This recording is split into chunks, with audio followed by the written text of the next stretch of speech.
couple of things at the top here. I think you saw it quit on me.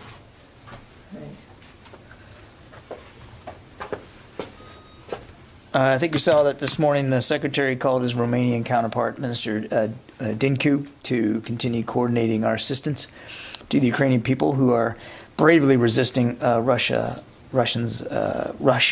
aggression. Both leaders shared a sense of urgency, a shared sense of urgency given what's going on in the eastern part of the country, and both leaders, of course, commended Allied efforts to provide humanitarian and security assistance to Ukraine. The Secretary also commended Romania for welcoming hundreds of thousands of Ukrainian refugees, and he was able to get an update from the minister on the formation of the French-led NATO multinational battle group that's in Romania. I think we issued a readout of that call a little bit ago. This afternoon, I think as you all know, the Secretary is now meeting with the Philippine Secretary of National Defense, Delfin Lorenzana, here at the Pentagon, just upstairs, to discuss ways to continue to deepen our cooperation under the U.S.-Philippines alliance.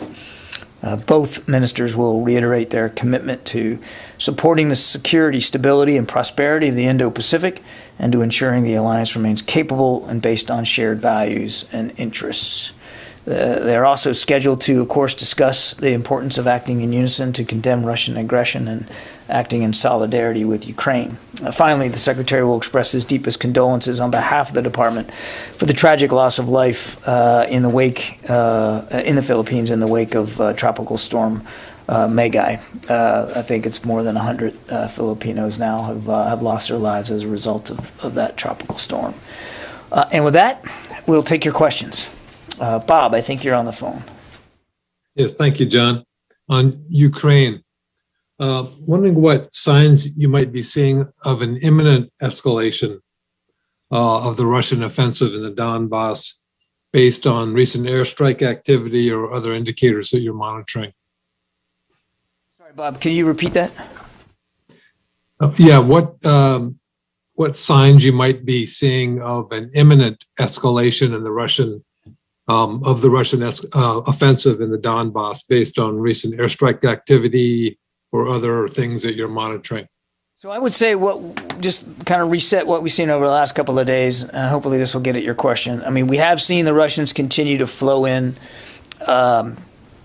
enablers, capabilities that will help them fight in the Donbas going forward. That's artillery, rotary aviation, helicopter support, command and control enablers, and we do believe that they have reinforced the number of battalion tactical groups in the east and the south of Ukraine. Now, we can't say specifically where all these battalions, these tactical groups are going, but we have seen over the last few days that they've added now more than 10 to what they already had there in that part of the country.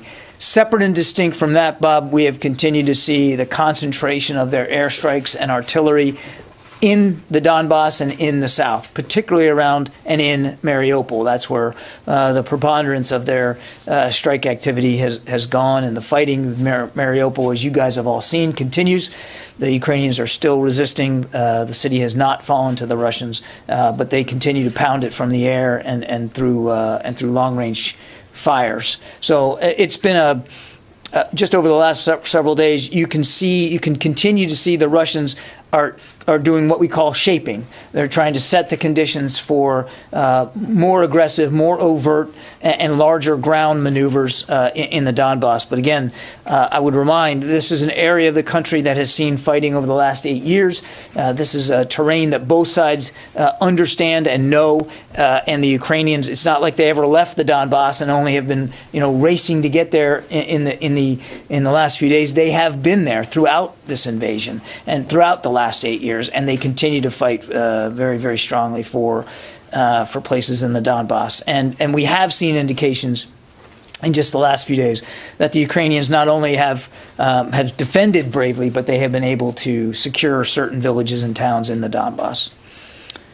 Travis. Yeah, I have a question about Ukraine too, and U.S. troops training Ukrainians on the howitzers and the radar systems. We've heard that training could start this week. I'm just wondering if there are additional details, like how many U.S. troops will be involved, where this is going to happen, some essential details like that, or is this going to be held closely by the Pentagon as some operations? I think we're going to obviously, so let me back up. It is true that we believe we'll be able to begin a process of training Ukrainian armed forces on the howitzers that will be shortly heading over. That training will occur outside of Ukraine. It'll be more of a train the trainers kind of environment. So it'll be a small number of Ukrainians that will be trained on the howitzers, and then they'll be reintroduced back into their country to train their colleagues. I'm not going to get into the locations. It'll be outside of Ukraine. I'm going to refrain right now from talking about who's going to be doing the training and exactly on what timeline. I think as we get closer to things, we may be able to talk a little bit more about it, but there is a plan now that we are beginning to execute, and we think that training can happen in the next several days.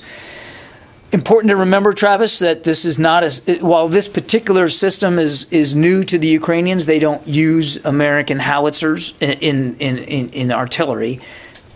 They understand how to use artillery, and we don't believe will take very long or require much detailed training to get them up to speed on American howitzers. An artillery piece, so I've been told, is not unlike other artillery pieces. The basic outlines of the system are the same. We'll just have to get them up to speed on the particulars of our howitzers. These are 155 howitzers. The Ukrainians typically use 152. It's a different caliber, but it doesn't mean that it's going to be overly laborious to get them up to speed on this. And I think, again, we'll be able to get this training done, at least the first round of it, in the next several days. And if I could just follow up, obviously the battlefield is very fluid with Mariupol and what's happening in Donbas. But is it possible at this point in time to talk at all about how this training and this equipment like the howitzers and the radars could influence the battle? Or what capabilities it would give Ukrainians? The artillery is a specific item that the Ukrainians asked for because of the fighting that they expect is going to occur in the Donbas. Again, I want to remind there has been fighting there for 8 years. There's fighting there today. But the terrain lends itself to the use of artillery, to long-range fires, as we call it. And we know that the Russians also believe the same thing because we're seeing them move artillery units into the Donbas as well. And so we want to give the Ukrainians every bit of advantage that we can. They specifically asked for artillery support, and we answered that with this recent drawdown package that was just authorized on the 13th. So that was Wednesday of last week. And it's 18 howitzers, 40,000 rounds of artillery, 155 artillery that will go with the howitzers. And look, we'll continue to talk with them. It'll be an iterative conversation, and there may be additional security assistance that comes on top of what we just announced. You didn't ask this, but I think it's important to also point out that authorization from the president was on the 13th. The execute order was issued on the 14th, and on the 15th, 2 days later, the first shipment started arriving in the theater of stuff from that $800 million drawdown package. Now, again, I'm not going to get into the inventory list and exactly what was on that first shipment, but that is unprecedented speed. 48 hours after authorization from the president, first plane was on its way. And there have been subsequent shipments since then, almost a half a dozen, as you and I speak here today, have already arrived in the region. Sylvie.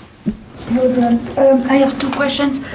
First, the Russians announced that they have bombed a weapons stockage facility where some Western weapons were stocked. Can you confirm that? No. I know that they struck Lviv. They hit targets in Lviv, and I think they also struck in Kyiv over the last couple of days. We don't have a clear sense of battle damage assessment about what they were targeting and what they hit. At this time, we don't have any indication that Western aid was targeted and or hit or destroyed. But again, we're still working our way through the BDA, as you will, the battle damage assessment, and I just don't have more for you than that. Okay, and to follow up on Bob's question, you said last week that the Russians still had, they were not ready to launch their new battle, that they had still logistic problems.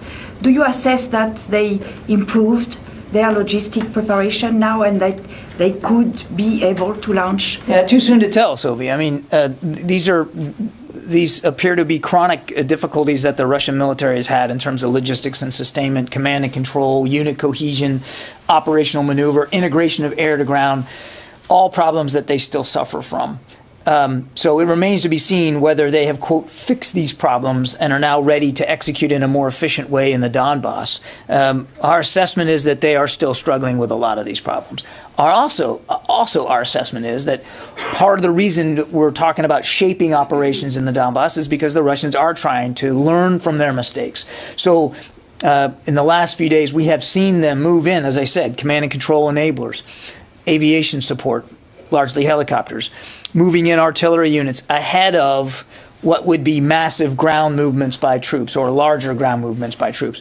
So it appears as if they are trying to learn from those mistakes, but again, it remains to be seen whether they've actually fixed their problems. We still assess that on many levels and in many ways, they still haven't figured out logistics and sustainment, and they still have command and control problems. But again, it remains to be seen. David. You say that the Russians are conducting shaping operations. The Secretary of the Ukrainian Security Council was on television in Ukraine this morning saying that the active phase of the offensive has begun from Kharkiv down to Donetsk. Do you agree with that? I'm certainly in no position to dispute what the Ukrainians are seeing on the ground, David. They're there. I've also said repeatedly that there have been active operations going on in the Donbas since the beginning of this invasion. In fact, for the last 8 years.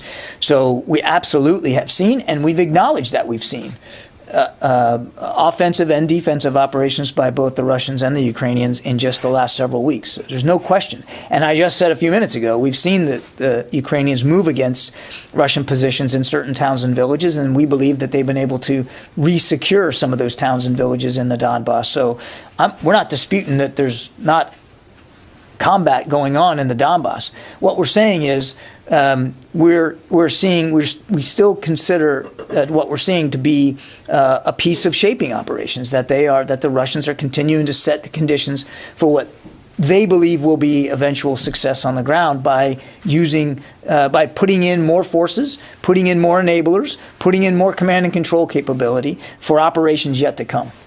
Let me try it a slightly different way. Do you believe the Russian offensive in the east has begun? We believe that the Russians are shaping and setting the conditions for future offensive operations. We also see, David, that there is active combat going on right now in the Donbas, as there has been for the last several weeks. Yeah. Thanks, Sean. There have been some reports that both Russians and Ukrainians have been using cluster munitions. Is that something you guys have seen or can confirm?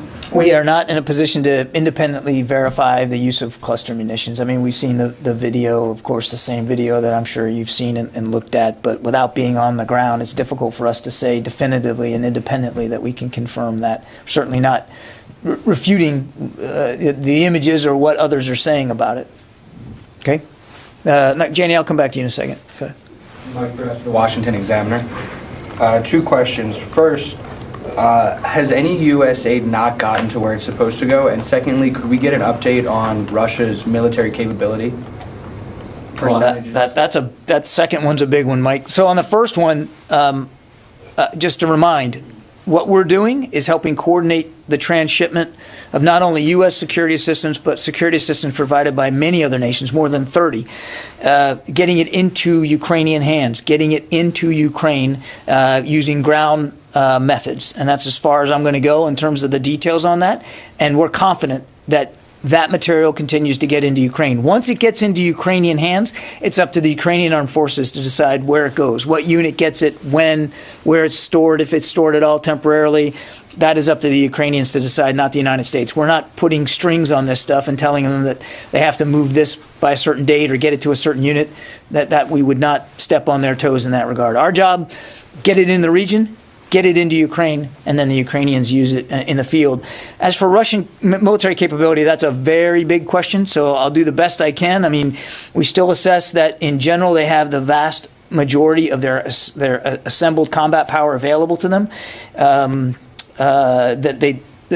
From what they assembled over the course of the fall and in the early winter months or weeks, they still have a lot of that amassed combat power available to them. They have suffered losses. They have suffered casualties. They have lost platforms and systems, whether it's aircraft or tanks or armored personnel carriers. You've seen the video yourself. You've seen these destroyed Russian platforms on the side of the road, but they still have quite a bit of capability left to them. Now they are concentrating that capability in a smaller geographic area, in the Donbas specifically, but also in the south. And so they are trying, as I answered earlier, they are trying to overcome some of their logistics and sustainment, their interior lines of communication problems, if you will. They won't have as far to go in the Donbas to reinforce, resupply, refuel their forces in the Donbas, because they have a long border with that part of Ukraine. And they are certainly adding combat capability in that part of Ukraine. It is a smaller, again, piece of ground than what they have been trying to operate in over the last 3 to 4 weeks, along 3 major lines of access across the entire eastern half of the country. Now they've concentrated it, and they still have a lot of combat power to use there. It's also, as I said earlier, terrain they're comfortable with. They've been fighting over this over the Donbas area now for 8 years. So their commanders, their troops, there's a familiarity with the cities and the towns and the terrain that they didn't necessarily have when they were trying to come at Kyiv from the north and Chernihiv from the north, and then up, from Crimea into the south. So we would expect that they're going to try again through their own familiarity with the terrain and the mistakes they made. They're going to try to overcome that. Okay. Has there been any change, any big fluctuation within the last week or so, or last short period of time? I know that a senior defense official has put the estimation around 80% to 85% in the past couple of weeks. Is that around the same now? You mean of the amount of combat power they still have available? Yeah. Look, I don't want to get into percentages and specific data here on their combat power from the podium. I would just say that we still believe they have the vast majority of their combat power available to them, even with the losses. They had taken time, months, to assemble combined arms capability outside of Ukraine: aviation, armor, artillery, infantry, special operations, airborne. They assembled a lot, and they still have a majority of that available to them, even with the losses that they've sustained in the last few weeks. Right. Yeah, go ahead. Go ahead. Just following up on what Ms. Brest was getting at, could you update us a little bit, if you have any visibility into the mix of troops available? How many are they calling on special forces that they used in Syria? Are they calling up new recruits? What the mix is there in terms of? Yeah, we don't have a perfect we don't have a perfect sense of their manpower. We know that they have tried to recruit foreign fighters out of Syria. They claim they were going to get 16,000. We don't have a number to tell you that they got that many, but we know that they have actively tried to recruit foreign fighters out of Syria. We know we've seen indications that they have tried to reinforce their troop levels from other parts of Russia, as well as countries outside of Russia and outside of Ukraine. We know that they are refitting and resupplying and trying to put back into the fight some battalion tactical groups that were in the north, that they have evacuated now or retreated out of Ukraine into Belarus and into Russia. We still believe that there's a not insignificant number of battalion tactical groups that they're trying to refit to come back in. And we know that just in the last few days, they have added to their battalion tactical groups in the east and in the south. Again, we don't know exactly where all these units are or when they were reintroduced, but we know they have added to their force levels in the east and in the south. And just one other, the bombardment of Lviv, is that any sort of could we read that as an indication that they have ambitions to go farther west? I mean, it's only 40 miles from the Polish border. Yeah, they've struck targets near Lviv before. I wouldn't call it a bombardment. We noted at least one airstrike in Lviv over the last couple of days. Again, I can't get inside the Russian mindset here and tell you what exactly they believe they were striking and with what intent. As I told Sylvie, we're still trying to assess it ourselves as best we can. We're not there on the ground, so we don't know perfectly what they hit or what the intent was. But clearly they struck out at Lviv and they struck out in Kyiv over the course of the weekend. But most, and I think this is important to remember, most of their airstrike activity and artillery strikes are happening in the east and in the south, specifically Mariupol. Barb. Two questions on two different subjects, if I may. Just to go back on Russia for a minute, you mentioned that you believe they are still having logistics sustainment and command and control issues, even as they put these enablers in forward positions. We don't believe they have overcome all of their challenges in those regards. So can you offer any indicators or evidence that leads you to that conclusion? I think one indicator is that they named this new general, Dvornikov, to take overall command of their forces in Ukraine. They didn't have a single overall operational commander before. What we believe that part of that is because they want to improve command and control and to try to get more efficient in their logistics and sustainment capabilities. You think they still haven't gotten there? Again, our assessment is that they still have significant challenges when it comes to command and control and logistics and sustainment. Does that matter if, in fact, they're just devastating areas with artillery and long-range airstrikes? I think it does, and you don't have to look any further than what happened in Chernihiv and Kyiv and down in the south to see that it does absolutely matter. Logistics and sustainment, command and control, unit cohesion, operational maneuver, air-to-ground integration, all that still matters. The airstrikes alone were not enough to help them take Kyiv. Can I ask you about the peculiar situation at Green Village in Syria? First, CENTCOM puts out a statement saying, of course, that Green Village, where U.S. troops are located in northeastern Syria, came under direct fire attack, presumably rockets or mortars. Several days go by.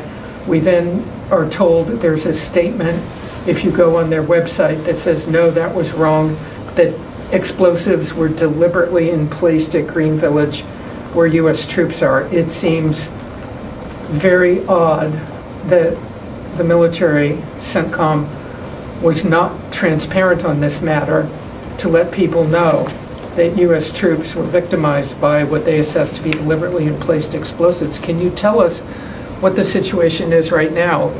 Is there, how are you investigating this? Is there really video that people say there is of some person seen on video running around the base? What do you think happened there, and why was it so strangely handled? Well, there's an awful lot there. Let's just start with the basics, Barb. It is still under investigation. And as we learn more, we want to share what we can. We're not able to always share everything, but we try to share what we can. As they dug into it more, they realized that the first reports, no shock, right? First reports, try this again using my native language. First reports are usually wrong, and in this case it was. That wasn't a result of indirect fire. Now they now believe that it was the deliberate placement of a couple of charges on the actual facility. They're still looking at this, still investigating it. I would refer you to CENTCOM to speak to that, how that investigation is going and what the progress is. I don't have an update for you from the podium today. So we'll see what they learn going forward, but that's the going assumption right now. It was the deliberate placement of a couple of charges. I don't know anything about video surveillance and whether it was caught on video or not. Again, I'd refer you to them to speak to that. And we don't know, certainly not at our level, have a sense of who placed these charges, how many were there, what was the motivation, what was what was behind this. We just, the intention, we just don't know that right now. Yeah. Follow up quickly on that. Were there any casualties involved in that? Well, there was 4 individuals, 4 U.S. service members who were treated for traumatic brain injury. What I have been told today is that they either are or have been returned to duty, or I'm sorry, they either will be soon or they have been returned to duty status. But they'll be, obviously, because we take TBI so seriously. I mean, there'll be follow-ups and they'll continue to be evaluated by medical personnel because, as you know, TBI can sometimes take a while to manifest itself. So we're taking that very seriously. But my understanding is that they've been either have been returned to duty or they will be very, very soon. Yeah, in the back there. Janie, I'll get to you in a second. Yeah. I want to get through Russia-Ukraine stuff. Go ahead. Yeah. So I follow up on Syria. Placing charges or explosive devices is not a typical of Iranian-backed militias. Are you concerned that there are some insider kind of threat to the U.S. base over there? Well, clearly there's a concern about some sort of insider threat. If the going assumption is now that they were deliberate placement of charges inside Green Village, of course that's a concern. And who is with the U.S. forces down there in that base? I'd refer you to CENTCOM. I don't have a laydown of everybody that's at Green Village. I just don't have that for you today. On Ukraine, we have heard from this building several times that Russian invasion of Ukraine has changed the security architecture fundamentally in Europe. After all these failures of the Russian military, is this still the assessment? And do you think that Russia is still a big threat to the European security? We continue to believe that the European security environment has changed and will stay changed as a result of Mr. Putin's willingness to conduct an unprovoked invasion of a neighboring state. Their failures notwithstanding, that war is still ongoing. And we're still sending security assistance, even as you and I are talking here today, to Ukraine to help defend themselves.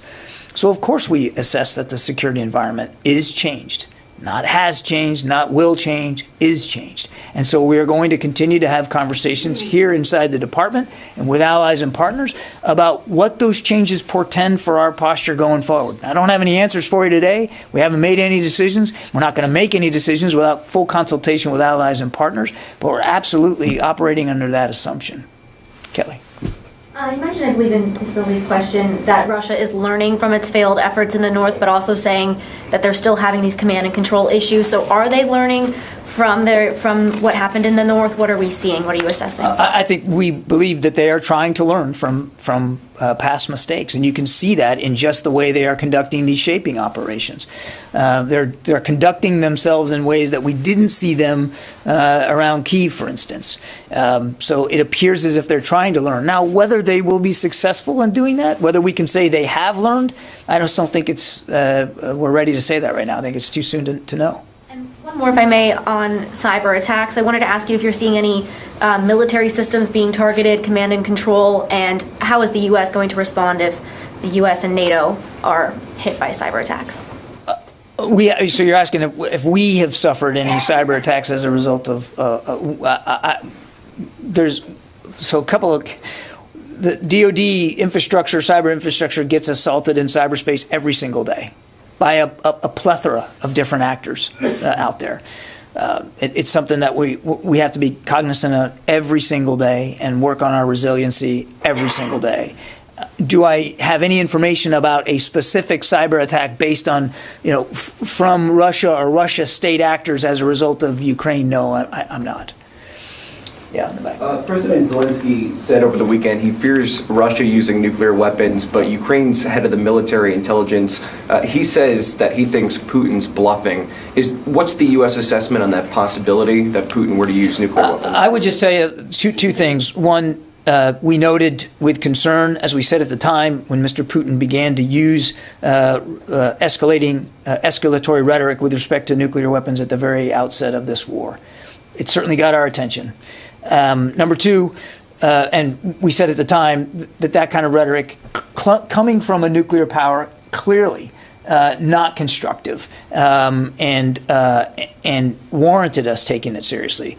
Number two, and I've said this before, I'll say it again because I'm not going to talk about the details of our strategic deterrent, but the Secretary we're watching this every single day. We monitor it as best we can.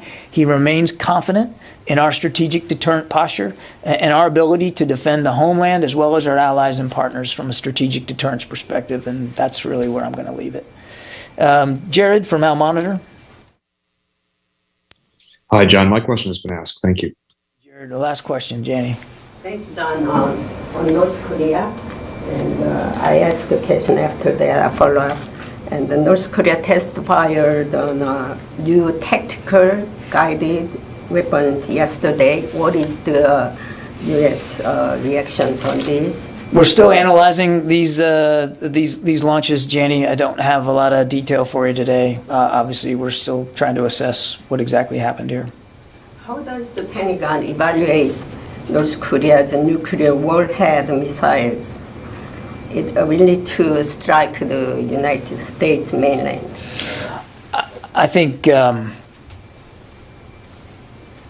what I would say, Janie, is North Korea continues to pursue a ballistic missile program and nuclear capabilities that at least we think they believe will help intimidate and threaten our allies and partners in the region, and that includes the rest of the Korean Peninsula. Many of these capabilities, some of the ones that they've tested, are in direct violation of UN Security Council resolutions. We continue to call on North Korea to cease these provocations, and we consider them provocations, and to be willing to sit down in good faith and have a diplomatic discussion about how we denuclearize the Korean Peninsula, which remains our goal. In the meantime, we have significant security commitments on the peninsula as well as in the region. I mean, the Republic of Korea is a treaty ally. So is Japan. So are the Philippines, who we're meeting with today. We have significant treaty obligations, and we take those obligations seriously. You just saw, I think, today kicked off a command post exercise that it's a semi-annual one. It's a command post, no live fire, no live movement of forces, but it's a semi-annual command post training event that we just kicked off today. That's, I think, a tangible representation of how seriously we take our responsibilities there. And we're going to continue to do that going forward. The last thing I'll say is we have said repeatedly that we're willing to sit down with Pyongyang, no preconditions, to begin to have discussions about the denuclearization of the peninsula. And to date, rather than showing any willingness to sit down in good faith and negotiate and talk and use diplomacy, the North continues to conduct tests. Now, again, on this latest one, we're still analyzing it. I just don't have any more detail. You know that the North Korea didn't want to come up and talking with the United States. How can you make it North Korea's denuclearizations Korean Peninsula? We still believe here at the Department of Defense that the best way to pursue the denuclearization of the peninsula is through diplomacy. And the Biden administration has made it clear we're willing to sit down without preconditions to try to affect that outcome. And Pyongyang has answered only with more tests. If diplomacy is not work... I'm not going to talk about hypotheticals. We believe diplomacy is the best path forward here. In the meantime, we have serious security commitments to our South Korean allies, and we're meeting those. We're making them tangible. We're making them real. This command post exercise that just kicked off today is a good example of that. Okay, thanks everybody. Got to go.